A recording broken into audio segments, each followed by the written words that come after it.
Pessoal, vamos falar sobre a situação na Ucrânia. Hoje, dia 30 de janeiro, são 8 horas da manhã aqui no Rio, 1 hora da tarde lá em Kiev, no momento que eu gravo esse vídeo.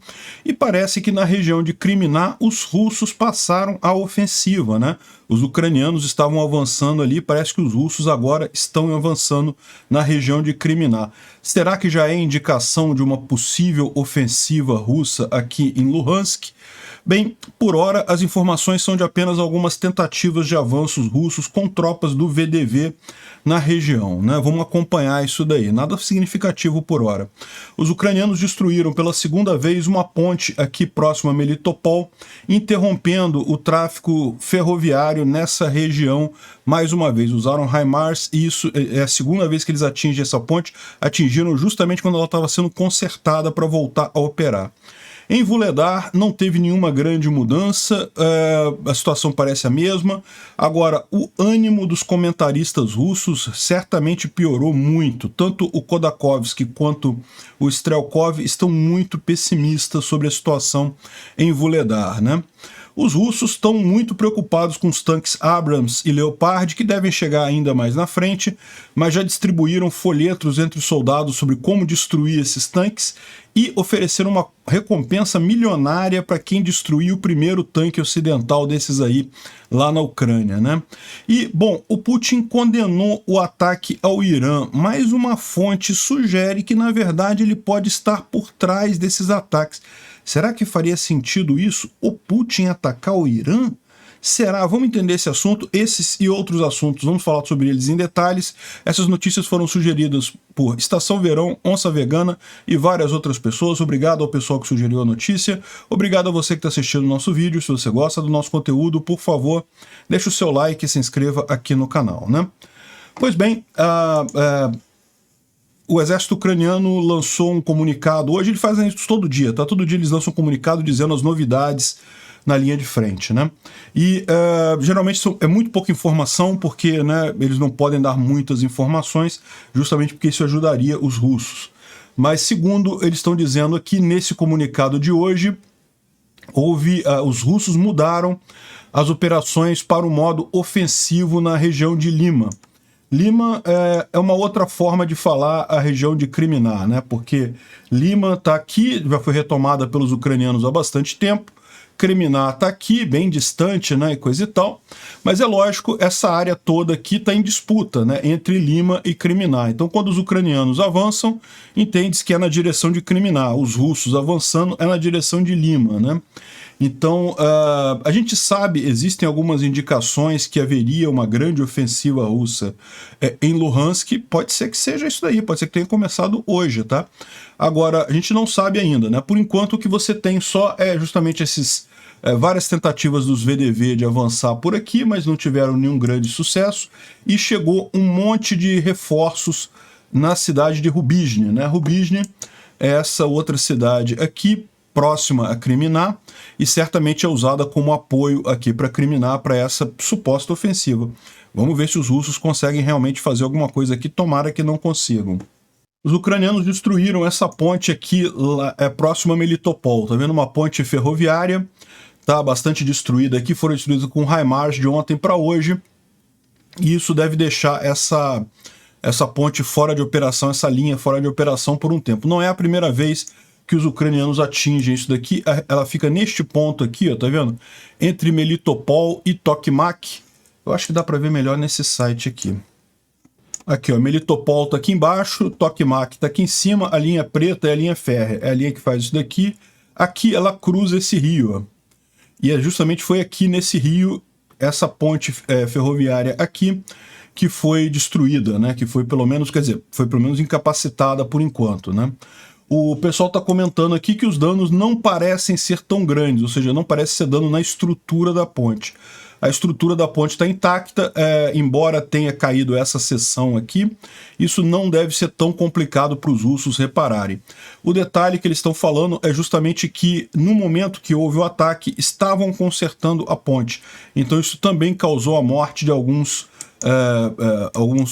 pessoal russo, justamente porque eles estavam ali no momento tentando consertar a ponte e ela acabou sendo atingida pelos HIMARS ali na região de Melitopol, né? Mais uma estratégia ucraniana para diminuir a logística russa aqui na região.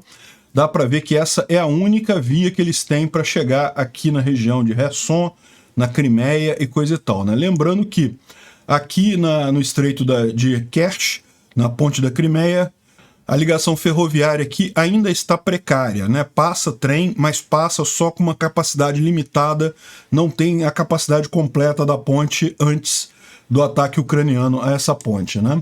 Com essa ponte aqui fora de operação, só resta para os russos o modal rodoviário, né? É o que eles estão usando agora para essa parte sul toda aqui. Quer dizer, em tese ainda podem usar um pouco do ferroviário vindo aqui pela ponte da Crimeia, mas é certamente mais um ponto interrompido aqui da logística russa na região, né? Houve também um ataque próximo a Skadovsk. Skadovsk é aqui em Kherson, é uma cidade praiana, muito bonita, muito conhecida. Na verdade, não foi bem em Skadovsk, foi em algum lugarejo próximo aqui. O Lianivka, esse vilarejo aqui próximo a Skadovsk, parece que foram destruídos num depósito de munição com 3 foguetes do HIMARS. Na noite anterior, os russos tinham carregado essas munições lá na região e acabou tudo sendo destruído pelos HIMARS, né? Na verdade, no total, a artilharia ucraniana destruiu, a artilharia de longo alcance ucraniana destruiu 2 postos de comando, 2 posições de defesa aérea, 6 concentrações de tropa, um depósito de munição, provavelmente aquele lá de Skadovsk, e mais uma estação de electronic warfare, né, de guerra eletrônica das forças russas, né? Bom, e falando sobre Vuhledar, né, que é um dos pontos que está sendo aqui bastante ativos, né, os russos estão tentando avançar aqui em Vuhledar. A gente tem acompanhado isso aí nos últimos dias. As mensagens que têm circulado entre os bloggers militares russos não são as mais animadoras, não, tá? O Khodakovsky, ele fala que o Khodakovsky está lá em Vuhledar, tá? Ele é um blogger militar, mas ele também comanda, não sei se uma companhia, um regimento, ele comanda alguma coisa ali que está batalhando na região, e ele tem reportado dali. E ele não está otimista, não. Olha só o que ele diz aqui, né? Para tomar as posições em Bezimene, que era uma posição importante ali na linha de frente, né? Bezimene é um vilarejozinho aqui perto de Mariupol, ou seja, justamente quando eles estavam tentando avançar para tomar Mariupol, eles tiveram que tomar essa cidadezinha aqui de Bezimene, né? E daí ele fala aqui, ó, precisaram de 1.200 foguetes BM-21. E isso foi no início da guerra. Quando nós pedíamos por munição, nada era recusado. Qualquer coisa que a gente pedisse era fornecido. E então nós fomos para o oeste e depois tomamos Mariupol. Mas com forças suficientes e capacidades suficientes, ainda sofremos muitas perdas. Mas só quando nós conseguimos entrar nos primeiros prédios altos é que a gente começou a ter paridade de altura com os ucranianos, e o inimigo, no caso os ucranianos, se sentiram desconfortáveis. Edifícios são zonas mortas, tem um monte de lugares para você atirar. Os edifícios na cidade são muito difíceis de serem destruídos com morteiro ou mesmo com munição e coisa e tal.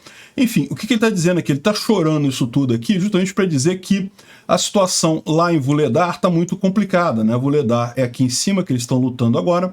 E como eu expliquei para vocês, Vuhledar não apenas fica um pouco mais alto aqui geograficamente, não é muito alto não, tá? Mas é um pouco mais alto geograficamente, e é um monte de edifícios, tá vendo aqui? Tudo isso aqui são edifícios onde os ucranianos estão entrincheirados. Então os russos têm que andar aqui numa área que não tem nada, nenhum suporte, e nesse meio tempo eles são alvos dos ataques dos ucranianos. E aí o que ele está falando? Ele está dizendo que lá no início da guerra, quando eles tinham munição à vontade, quando podia pedir artilharia à vontade, coisa e tal, ainda assim eles sofreram muito até conseguirem tomar cidades com prédios altos, como foi o caso de Mariupol e aquela outra cidadezinha do lado. Agora, em Vuhledar, a situação está difícil, né? Ele não tá vendo como eles vão conseguir desembaraçar esse nó lá em Vuhledar, né? E aqui também o Igor Girkin, ou Igor Strelkov, ele também está falando que não está vendo nenhum grande sucesso em Vuhledar. A cidade está muito bem defendida e o ataque está sendo feito de forma desvantajosa, né? Aqui o Dmitry se confundiu. Na verdade, não é o Wagner que tá, não é o grupo Wagner que está atacando Vuhledar, né? Mas vamos ver o que diz aqui o Igor Strelkov. Ele fala, na verdade, sobre a linha de frente de Donetsk, né? A ofensiva em Marinka parou, né? Olha só que coisa. O próprio Strelkov falou que, olha só, mais uma semana e os russos tomam Marinka completamente, né? Lá em início de janeiro já tinha russos falando que já tomaram Marinka inteira, né? E não tomou. Tá na metade a metade. A luta é muito grande. Marinka não existe mais, a cidade foi totalmente destruída, mas a situação os russos pararam ali, não conseguem avançar. Também a batalha em Vodiane é aqui, ele está falando de toda a linha de frente em Donetsk, né? Então aqui, ó, Marinka, a cidade está metade com os russos, metade com os ucranianos. Vodiane é aqui em cima, é aqui, ó.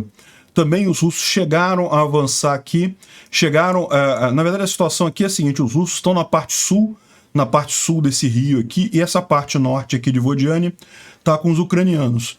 Os russos chegaram a avançar aqui, a tomar uma parte aqui da região norte de Vodiane, mas foram repelidos pelos ucranianos, então não conseguiram avançar, né? Depois de um sucesso inicial e entrando nas defesas inimigas, a ofensiva ficou parada devido a grandes perdas de infantaria, né?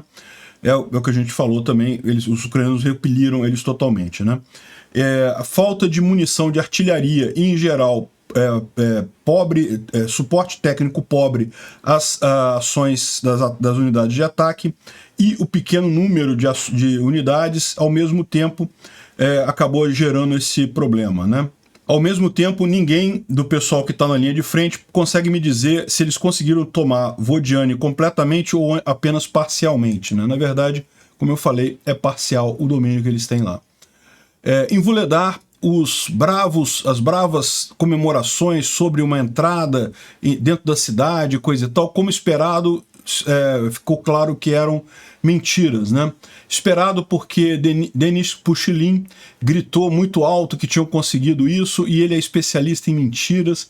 A briga entre o pessoal russo tá grande, tá? Esses bloggers militares, um acusando o outro, brigando. Enfim, o vilarejo já se tornou uma grande fortaleza, é um microdistrito compacto de prédios altos no meio de campos abertos, né? Mas não foi possível tomar isso num único pulo, e agora as tropas russas, né, tentam atacar Vuhledar em situação extremamente desvantajosa comparada com as forças de defesa da Ucrânia, que conseguem se esconder no concreto e têm a habilidade de ajustar artilharia e acertar com uma distância considerável, mesmo sem usar meios técnicos, né? Ao final, apenas mais uma tentativa de ganhar lá na fronteira, na linha de frente de Donetsk, com ataques frontais que resultam apenas em pequenos sucessos táticos locais e muitas perdas para os russos, né? E ele lembra aqui que isso aconteceu várias vezes nos últimos 11 meses. Talvez o único benefício dessa atividade em Donetsk sejam os guerrilheiros do Wagner, lá na frente de Bakhmut, que talvez, segundo eles estão dizendo aqui, a Ucrânia botou algumas reservas de Bakhmut para Vuhledar, para segurar Vuhledar, e com isso facilitou o trabalho do grupo Wagner lá em Bakhmut.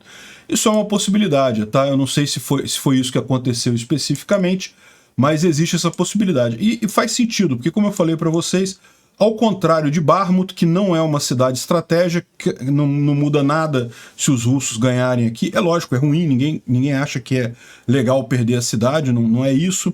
Tem a perda aqui do território, mas a questão toda Vuhledar realmente seria uma perda muito ruim para os ucranianos devido a garantir o uso da linha férrea aqui próximo em Volnovakha, né?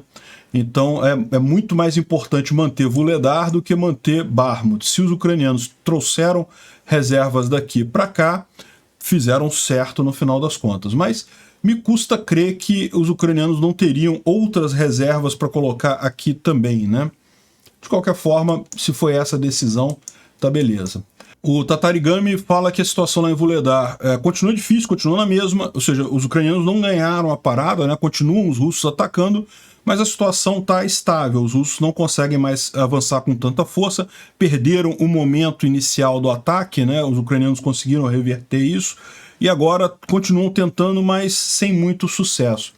e ele lembra aqui que a lista de unidades que estão atacando Vuhledar é muito grande, né? A gente sabia da 155ª Brigada de Fuzileiros Navais, também a 40ª Brigada de Fuzileiros Navais Russa, são as duas principais unidades, mas pelo menos mais uma brigada e uma unidade separada do 29º Exército, batalhão, uma unidade de assalto do tamanho de um batalhão do Kaliningrad, da unidade do Kaliningrad, alguns grupos menores das forças de Donetsk, um grupo de forças especiais do GRU e reservas de várias unidades, ou seja, tem várias tropas russas atacando ali, né? E o Noel lembra aqui que o batalhão Vostok, que é do Khodakovsky, também está lutando ali. E o Tatarigami lembra que ele parece estar meio deprimido recentemente, justamente parecendo que, antevendo que isso não vai dar em nada, que com tudo isso daqui eles não vão conseguir tomar Vuhledar, né? E essa aqui é uma imagem de hoje cedo lá de Vuhledar.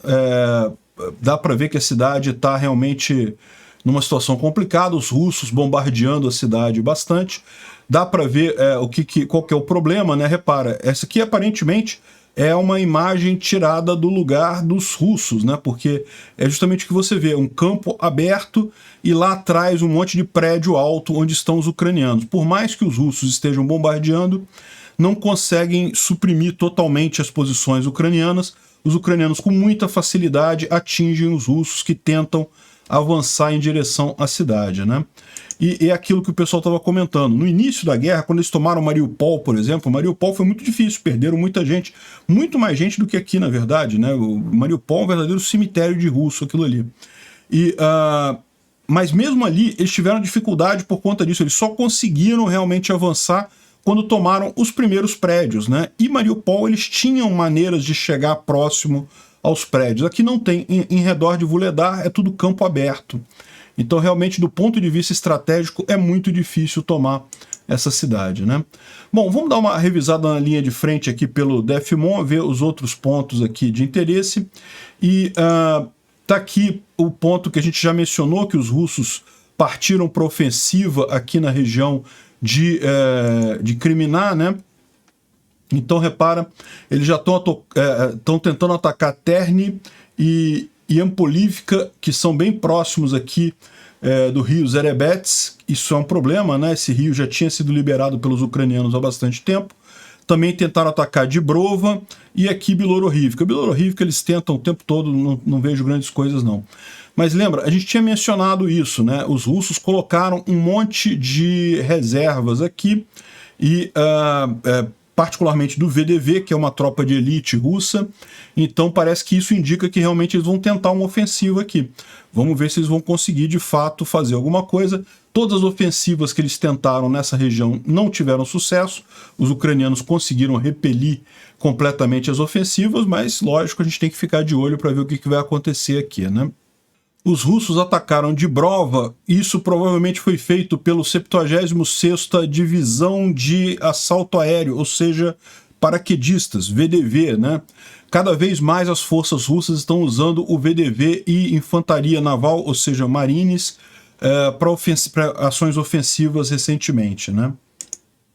Aqui em Bakhmut a gente já teve várias más notícias, né? A gente falou sobre isso, Blahodatne foi tomada pelos russos ontem, é um problema, mas de ontem para hoje não teve nenhuma grande mudança não, né? Os russos continuam avançando, tentando avançar em várias cidades por aqui, mas depois da tomada de Blahodatne não teve nenhum lugar que eles conseguiram avançar, né? A gente já falou sobre a tomada de Blahodatne ontem. Ao sul também não tem notícia de nenhum avanço.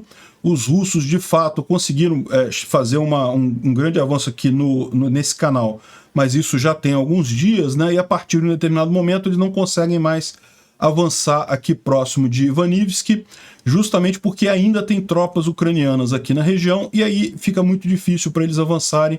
Aqui também é um terreno muito aberto, não tem como os russos se esconderem e estão parados aqui, não conseguem mais avançar nessa região, né?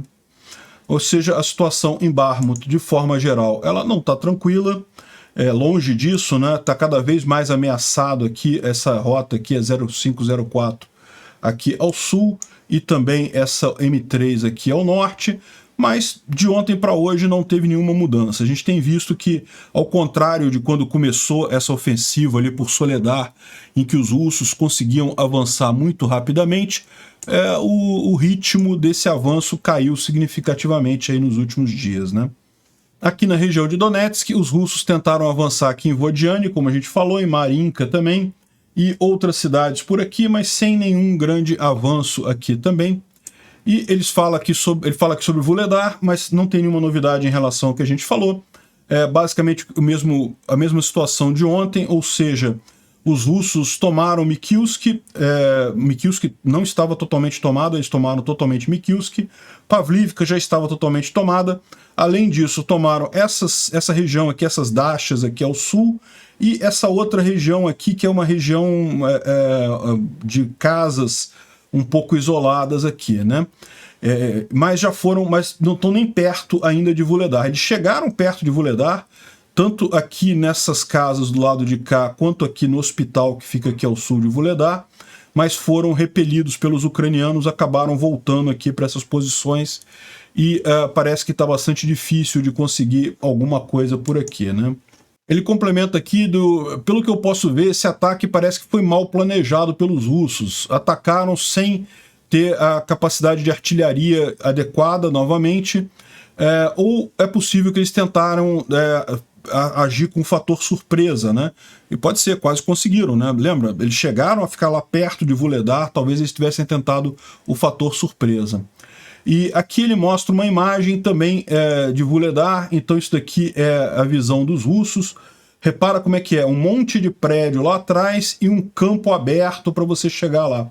Não tem uma maneira de você chegar perto dali, e isso aqui é Pavlivka, ou seja, isso aqui é uma foto tirada, eu imagino que antes, né, da guerra, né, nesse momento seria difícil isso, mas mostra muito bem a dificuldade que é você atuar nessa abordagem lá em Vuhledar, né? Bom, ele fala sobre a ponte aqui ali em Melitopol e ele explica aqui a importância da coisa. Ele mostra aqui no mapa a importância, né, da ponte aqui, a ponte nessa direção, que interrompe justamente essa possibilidade de abastecimento de toda essa parte sul aqui da Ucrânia, né? Ele acrescenta também a questão dos portos, né? Porque realmente você pode chegar a receber reforços de portos e isso seguir através de ferrovias. E ao contrário do que ele diz aqui, ele botou que essas setas vermelhas aqui são modal rodoviário, mas na verdade, aqui de Mariupol, por exemplo, eles podem usar modal ferroviário sim, quer ver? Aqui, o Mariupol, como é esperado, né? Mariupol é um grande centro siderúrgico e tem um porto aqui também. Berdiansk também, aqui, essa linha escura aqui é uma linha de férrea, então eles podem receber navios aqui, embarcar em trens e abastecer essa região, né? De qualquer forma, a destruição dessa ponte aqui separa essas duas metades, né? A parte de cá, de Kherson e parte de Zaporizhia e da Crimeia, e a outra parte mais próxima a Donetsk, né? Já atrapalha a logística russa ali na região. Bom, o Arastovich fez mais uma live ontem também, ele falou algumas coisas interessantes. Ele começa falando aqui da linha de frente, não tem nenhuma grande novidade. Ele disse que em Bakhmut o grupo Wagner está diminuindo, eles estão mandando mais VDV, a gente já falou sobre isso ontem também, mas estão mandando VDV sem artilharia e com isso estão tendo muitas perdas ali na região. Vuhledar é o que a gente já falou, Kherson também não tem nenhuma novidade, eles têm bombardeado muito a cidade de Kherson. E ele fala aqui sobre os ataques russos em algumas cidades ucranianas, Konstantinivka e Kharkiv também. Kharkiv sofreu um grande ataque ontem, justamente eles estão usando esses S-300 adaptados, são mísseis antiaéreos adaptados para atingir cidades, né? E o Zelensky tem falado justamente a necessidade da Ucrânia ter mísseis de ataque longos justamente para destruir os lançadores desse S-300. A gente explicou isso uma vez, né? Esses mísseis são muito rápidos, então é muito difícil que as defesas antiaéreas consigam derrubar esses mísseis. A única alternativa que você tem é justamente fazer a contra-artilharia. Quando ele lança um míssil, você descobre onde é que foi lançado aquele míssil e você ataca essa posição de forma que ela não vai conseguir mais lançar mísseis no futuro, né? Ele fala aqui sobre as cidades próximas a Bakhmut, né? Parece que tem aqui uma briga entre Prigozhin, Girkin e o exército russo. Agora que o Prigozhin não pode mais confrontar o general Gerasimov, ele começou a atacar o Girkin para tentar arrumar briga com alguém, né? Em uma tentativa de manter o poder e manter alguma influência do grupo Wagner na política russa, ele está tentando ainda arrumar alguma coisa, criticando, por exemplo, o Girkin pela perda de Sloviansk em 2014. Eu já expliquei isso para vocês em outros vídeos, mas não custa lembrar que a República de Donetsk, quando as forças russas começaram essa ideia de República de Donetsk, porque lembra, nunca teve movimento separatista ali, tá? Não foram os ucranianos que quiseram se separar, não teve movimento separatista nenhum. Foram os russos que fizeram a coisa toda, né? Foi o Igor Strelkov, o Igor Girkin, um infiltrado russo, que organizou a coisa toda com tropas russas mesmo. Tinha alguns soldados ucranianos ali que aceitaram, até tinha, mas a maior parte era força russa mesmo. E eles tomaram todo o Donetsk, lá em 2014, inclusive Sloviansk e Kramatorsk, cidades que hoje estão em poder dos ucranianos, né? E naquela época, em 2014, o exército ucraniano começou a batalhar e retomou Sloviansk, retomou Kramatorsk, e na verdade chegou até quase retomar Donetsk, né? Foi aí que teve o acordo de Minsk, que congelou a fronteira. Não, vamos parar com a guerra para não ter problema e coisa e tal, e a gente discute diplomaticamente depois, e é por isso que é um dos motivos pelos quais os ucranianos não vão querer esse tipo de coisa agora, porque se lá em 2015, na verdade o acordo de Minsk foi assinado em 2015, né? Na verdade, é mais complexo que isso. Teve vários acordos de Minsk. Um deles foi em 2014 e outros em 2015. Mas, enfim, congelou isso daqui, não resolveu nada e foi só o tempo da Rússia se preparar para um ataque mais forte. Se os ucranianos não tivessem aceito esse acordo de paz de Minsk lá em 2015, eles estavam com a iniciativa, eles provavelmente retomariam toda a área aqui do Donbás em 2015 e nos anos seguintes, né? Acabaram assinando um acordo, ficou essa situação indefinida, não resolveu nada diplomaticamente, porque o Putin não queria aceitar devolver terra nenhuma, e daí deu-se toda essa confusão que a gente vê agora, né? E o Igor Strelkov era o comandante das tropas ali, né, da, entre aspas, República Separatista de Donetsk. Apesar disso, como diz aqui o Arestovich, o Girkin, ou Strelkov, é associado ao FSB. E o Grupo Wagner não pode brigar muito com o FSB, não. A gente vai ver que isso já está dando ruim para o Grupo Wagner. Daqui a pouquinho tem mais informação sobre isso. A Inglaterra e a Polônia estão sugerindo o suprimento da Ucrânia com o míssil Storm Shadow, que é um míssil lançado por aviões. E também falaram que a Ucrânia precisaria de jatos, né? O ideal seria 180 para proteger todo o território da Ucrânia. Os F-16, junto com um sistema de suporte adequado, seria realmente uma mudança de paradigma maior do que o HIMARS, né? Porque são muito superiores à aviação russa. O suprimento de aviões de combate e mísseis de longo alcance deve ser o principal foco da próxima reunião do Ramstein, que vai discutir esse tipo de coisa. A próxima reunião do Ramstein está marcada para fevereiro. Ele fala aqui sobre a questão do problema da artilharia e tanques da Rússia, né? A Rússia está nesse momento... A gente já reparou, né, que a gente falou que Bakhmut estão avançando sem artilharia, Vuhledar não tem artilharia suficiente para derrubar os edifícios. Repara como é que o pessoal está chegando nesse problema de artilharia. Os russos estão culpando a falta de artilharia pelo avanço, né?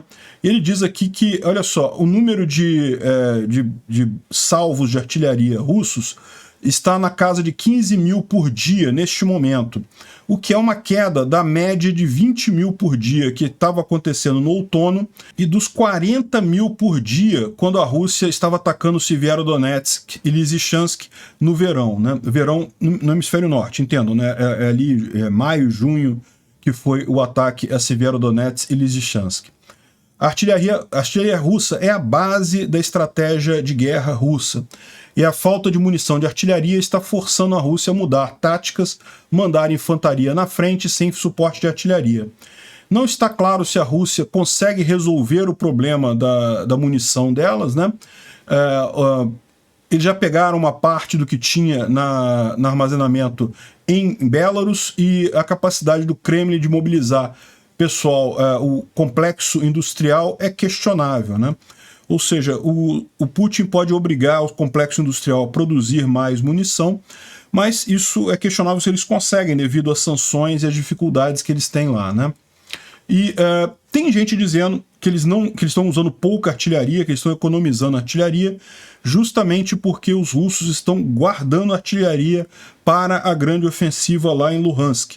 Então pode ser que seja isso, pode ser que os russos não estejam sem munição, eles só estão guardando para essa ofensiva, né? Mas de qualquer forma indica que há aí uma restrição nesse uso. Os russos perderam mais de 3 mil tanques, estão sendo forçados a trazer tanques de armazenamento remoto, né? O Arestovich estima que apenas 20% dos 15 mil tanques que a Rússia tem podem ser usados ainda, né? Porque a Rússia tem uma quantidade enorme de tanques desde a era soviética, mas a maior parte deles está abandonado em quintais, em locais abertos, ou seja, já se deteriorou completamente. Além de serem tanques muito antigos, né? Que tem muito pouca capacidade. Nesse meio tempo, a Alemanha está aumentando a produção de tanques e cartuchos de artilharia, ou seja, também é outro país que deve ajudar a Ucrânia nisso daí, né? E muito em breve a Rússia vai ficar numa situação em que as tropas russas estão em menor número e tecnologicamente ultrapassadas, né? Algo que a Rússia não tem estratégia para lidar com isso. A elite política russa está planejando um ataque em Lima e Bakhmut no final de fevereiro, início de março. Olha o que a gente está falando, né? Essa é a tal grande contraofensiva, ou ofensiva russa, que está sendo planejada ali na região de Lima, né? E a gente tem informação agora que parece que eles estão fazendo uma ofensiva ali. De novo, pode ser que não seja a ofensiva, pode ser que seja apenas um contra-ataque local, né? Mas os generais russos já estão questionando sua própria capacidade e existem conversas sobre talvez seja mais importante usar as forças correntes para fortificar a defesa russa, né? Ao invés de tentar a outra operação ofensiva que poderia acabar sendo crítica com os recursos do exército russo, né? Poderia acabar de vez com os poucos recursos que eles têm. E a Ucrânia está pronta para se defender e vai destruir as tropas russas, depletando o potencial militar delas, né? Além do mais, em maio, a Ucrânia já vai estar equipada com armas ocidentais e prontas para liberar os territórios ucranianos. Os próximos 2 a 4 meses vão ser de eventos catastróficos para o exército russo na Ucrânia. O cara está bem otimista aí com relação a isso, né? Ele fala mais um pouco sobre sanções aqui, sobre a eleição na Tchequia e algumas outras informações aqui, mas não tem nada muito significativo nessa história, né? O Instituto para Estudo da Guerra, ele fala aqui sobre uma possível falha do Ocidente em prover armas de longo alcance para a Ucrânia, o que pode estar gerando a estagnação. Eles fazem um gráfico, esse gráfico aqui, ó, muito interessante esse gráfico. Ele fala sobre... Deixa eu tirar minha cabeça daqui. Ele fala sobre as 3 etapas dessa guerra, né? No início da guerra, você teve a iniciativa russa. Então teve a tentativa de cerco a Kiev, o cerco a Mariupol, a tentativa de cerco do leste lá, a tomada de Severodonetsk e Lysychansk, ou seja, até julho, né, até o final de junho, os russos estavam com a iniciativa, os ucranianos estavam no máximo se defendendo. Ok, os russos saíram da parte norte lá, isso foi uma vitória ucraniana significativa, mas a iniciativa era toda dos russos, né? E aí ele fala o seguinte, esse círculo é quando a arma foi pedida. O quadrado é quando ela foi autorizada e o losango é quando ela chegou no campo de batalha. Então o HIMARS foi pedido aqui atrás e chegou no campo de batalha no final de junho, né? Ou seja, justamente para o início de julho. E repara como que depois da chegada do HIMARS a coisa mudou de figura. De fato, os russos têm tentado atacar Bakhmut, mas nesse meio tempo eles conseguiram fazer duas contraofensivas muito grandes, a contraofensiva de Kherson e a contraofensiva de Kharkiv, né? E retomaram essas áreas enormes aqui e estão fazendo agora a defesa de Bakhmut nessa região. Mas aí as outras armas que foram pedidas também, o Nazans e os tanques, não vieram, não foram nem autorizadas, nem chegaram aqui na Ucrânia. Então ele está reclamando justamente disso. Por quê? Porque isso poderia ter feito uma diferença grande. O fato é, chegaram os Nazans aqui em novembro, né? E fez uma diferença. Nesse ponto aqui, a Rússia desistiu quase da estratégia que ela tinha então de um ataque direto à infraestrutura ucraniana. Eles continuam fazendo esse ataque, mas agora não é mais um objetivo estratégico isso. Eles não têm mísseis suficientes, uma vez que a maior parte dos mísseis deles são derrubados pela defesa antiaérea ucraniana. E os tanques só agora foram aprovados. Então realmente ele está culpando essa demora no Ocidente pelo fato da guerra estar agora parada. E aí ele faz a pergunta aqui, o que vai vir agora, né? Uma ofensiva russa ou mais uma contraofensiva ucraniana? E a visão deles aqui vai depender das armas do Ocidente aqui, né? Bom, o Kremlin decidiu se livrar do Prigozhin depois de usar os mercenários dele no momento difícil da guerra. Usaram para avançar lá em Bakhmut. Lembra, Bakhmut, a Batalha de Bakhmut, inclusive você vê aqui, ela começou lá em agosto de 2022 e os russos não conseguiam avançar nada. Ficaram de agosto de 2022 até agora no dezembro, janeiro de 2023, sem conseguir avançar. Foi só quando o grupo Wagner foi lá e entrou com a técnica de onda suicida dele, né, de matar um monte de gente, mandar os guerrilheiros na frente, lá os prisioneiros na frente, para morrerem, só aí que eles conseguiram avançar. Só que agora parece que eles perderam 4 mil mercenários, outros 10 mil foram feridos, então parece que agora os russos meio que tiraram o Prigozhin dali e já estão botando tropas russas na região. Provavelmente não vão conseguir avançar muito mais, né, no final das contas. Bom, os russos distribuíram folhetos desse tipo aqui, ó, explicando como destruir o Leopard, né, onde é que tem a parte mais fraca e coisa e tal. E aqui do Abrams também, como é que faz para destruir o Abrams e coisa e tal. Dá para ver que eles estão preocupados mesmo, né?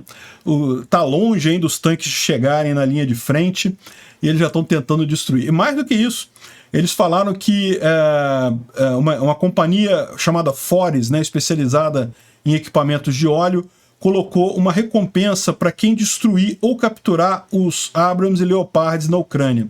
O primeiro que for destruído ou capturado vai ganhar $70 mil mais ou menos, 5 milhões de rublos. E para cada outro que for capturado, alguma coisa em torno de 500 mil rublos. Pois é, né? O pessoal está preocupado com isso mesmo. Isso é até bom, sabia? Isso aqui não é ruim para a Ucrânia, não, porque no final das contas eles ficam tão desesperados para tentar capturar que acabam cometendo decisões erradas, acabam se precipitando, vão acabar morrendo muito mais do que capturando alguma coisa, né? E isso é um outro problema dos russos, a quantidade de tanques russos, né? Eles estão realmente já começando a raspar o tacho do barril lá dos tanques, né? Olha só, essa manchete aqui é meio enganosa, né? Fala que o drone turco que atrapalhou os planos da Rússia vira filme na TV ucraniana. Mas depois ele esclarece, não é um filme, é um documentário. Pô, um documentário sobre o Bayraktar. Faz todo sentido, não é um filme. Filme dá a impressão de que é uma ficção, né? Não, é um documentário sobre o Bayraktar. Aliás, fiquei interessado em ver. Sobre os ataques ao Irã anteontem, né? A gente falou no vídeo de ontem sobre esses ataques. Parece que ontem também teve mais alguns ataques em alguns lugares, mas Moscou hoje disse que condenou esse ataque às indústrias lá no Irã, e isso pode ter consequências imprevisíveis e coisa e tal, disse o Lavrov, né? Agora, tem o pessoal aqui do General SVR dando uma outra visão dessa história. E olha só, de fato é alguma coisa que faz pensar o que ele está dizendo aqui. Eu lembro a vocês que é preciso tomar um pouco de cuidado com o General SVR, porque a gente não tem muita certeza sobre a fonte que ele tem. Mas ele acerta muita coisa, então não seria totalmente improvável isso aqui não. Tem lógica nisso aqui. Entenda, o que ele fala aqui? Né? Ele fala que, na verdade, o pessoal tem visto essa aliança da Rússia com o Irã como uma coisa muito forte, mas não é bem isso não, né? Eles começaram realmente uma tentativa ali de um ajudar o outro, mas os dois são países que estão sofrendo fortes sanções, têm problemas de conseguir arma, de fabricação e coisa e tal.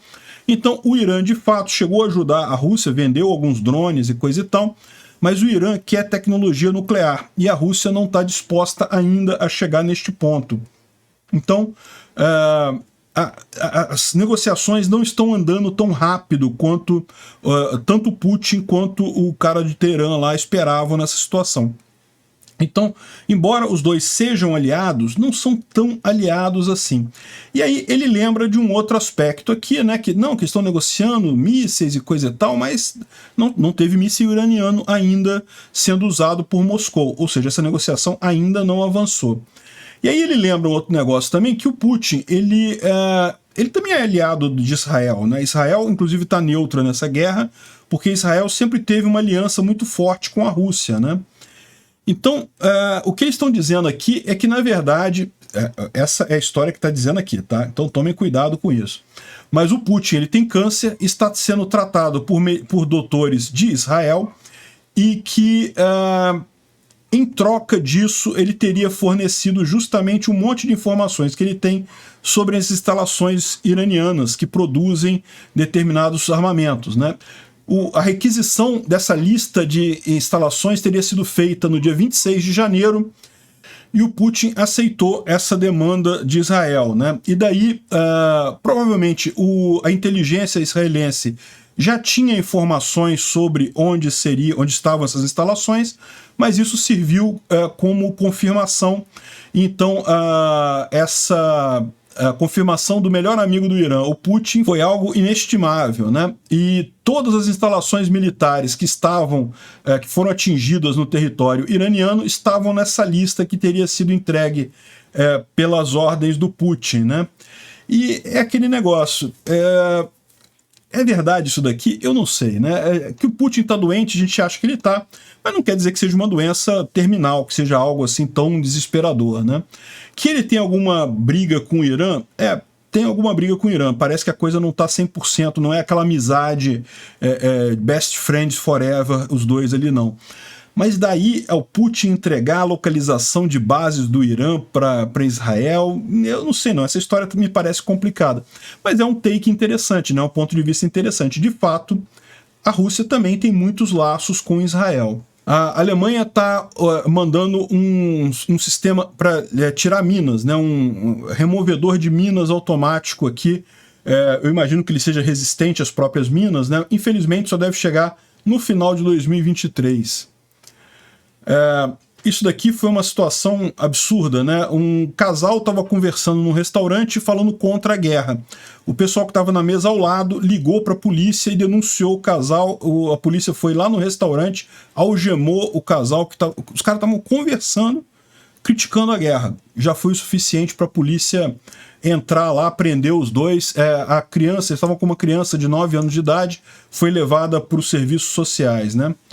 Além disso, tem o caso também da menina, né, russa, que fez uma postagem na rede social criticando a guerra na Ucrânia e agora parece que vai pegar vários anos de cadeia aqui. O desespero lá na Rússia com qualquer crítica à guerra é impressionante, né? É um regime ditatorial, completamente um absurdo isso. Obrigado por assistir o vídeo até o final. Além de curtir, compartilhar e se inscrever no canal, considere se tornar patrocinador com valores a partir de R$ 1,99. Clique no botão Seja Membro abaixo para saber as condições e vantagens de patrocinar o canal. Mais informações sobre o nosso projeto, visite nossos sites indicados na tela.